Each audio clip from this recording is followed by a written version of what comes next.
uNikodimo oyenye yendoda zakubaFarisi maMuslim ithi ke lencwadi uNikodimo yindoda enento zayo bawubishop uZilimbola influential indoda engadingi into indoda omgangatho uphezulu kunomgangatho wamanye amadoda. Haleluya. Indoda engafikelelekiyo ngezinto enazo. Amen. Kodwa lo mbhali simfumana esithi le ndoda ndithetha ngayo ithi inhloko ndaba ifundiswa nguYesu.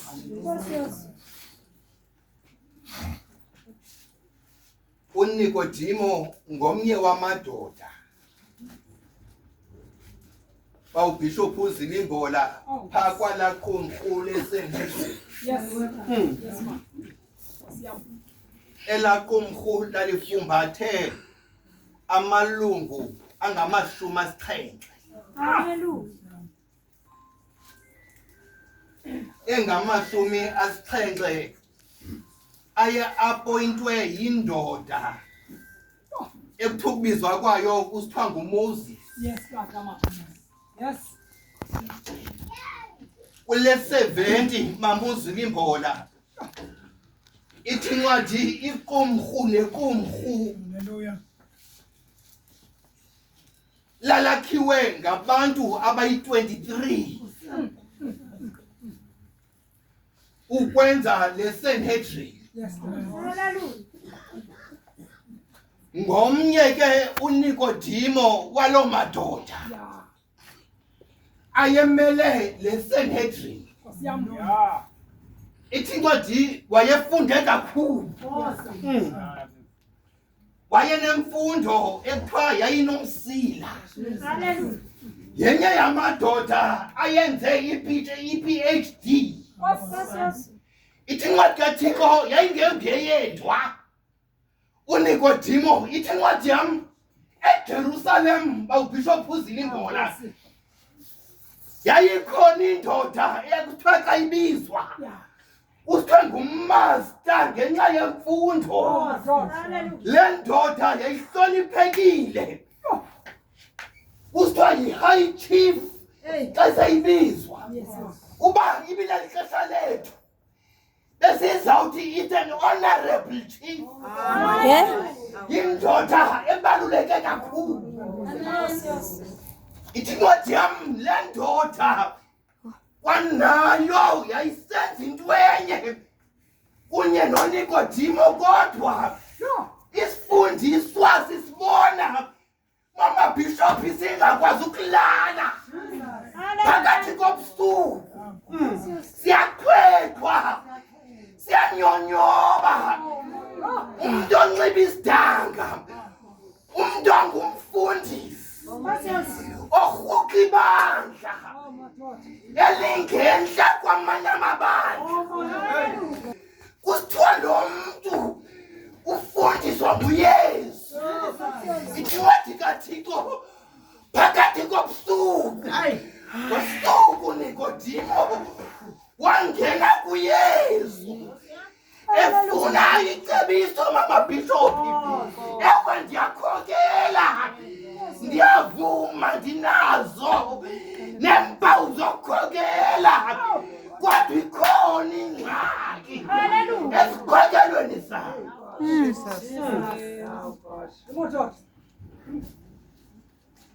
Njengoko uMoses wayiphakamisayo inyoka entlango, nathi basenzeni kanjalo, simphakamise unyana womntu. Mamabhishophi masingasebenzeli basiphakanyiswe, mathi singasebenzeli bamagama wethu aphakanyiswe.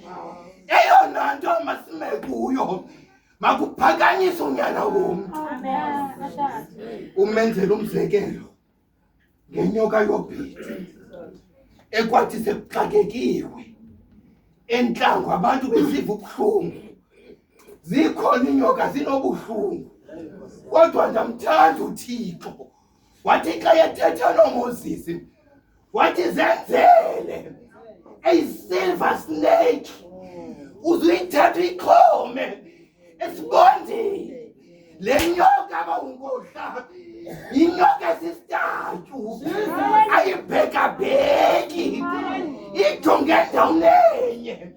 Kodwa batyiwe bubuhlungu zinyoka ezisezantsi. Bakhangela inyoka ayonyoka ekhangela abantu abapha ubuhlungu.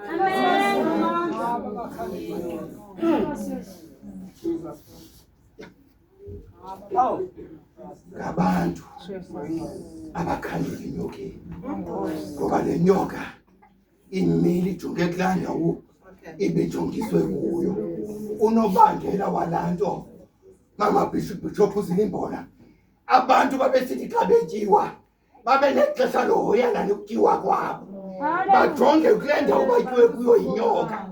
Balibala uba ngaba kujongwa phezulu. Selusiva ubuhlungu. Abantu bebejonga kwindawo yentlungu. Bangajongi kuThixo. Njengoko uMoses wayiphakamisayo loo nyoka. Masenze njalo nathi ukumphakamisa unyana womntu. Ndizombisa loo nto. Ndizomisa loo nto. Basiphakamise nomnyana womntu. Masingaphakamisi nabantu. Mama Bishop thina sisebenzisa ukuphakanyiswa. Sishumayela basiphakanyiswe. Sizova amagama wethu elizwa. Intambo kuyashumayela ubani. Masingasebenzeleni loo nto. Masisebenzele noba xa sigqiba ushumayela abantu bamphakamisa unyana womntu. Xa sigqiba ukhokela abantu esibakhokelayo bakwazi ukuphakamisa unyana womntu. Haleluya. Ndifuna ukuthi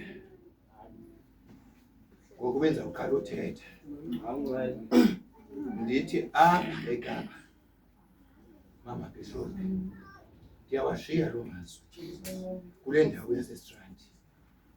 Ndisithi njengoko uMamNongoloza bayiphakamisayo babenze njalo lonke iqele belikhokelwa uMamNongoloza zelimphakamise unyana womntu. Njengoba uMamNongoloza wayiphakamisayo inyoka wabakhombisa abantu umlimandlela. Makwenziwe njalo bantu bakuthi. Xa siphuma kule ndawo masiphume siphakamise unyana womntu. Siye kuphakamisa amagama abantu. Bawonkohla sifuna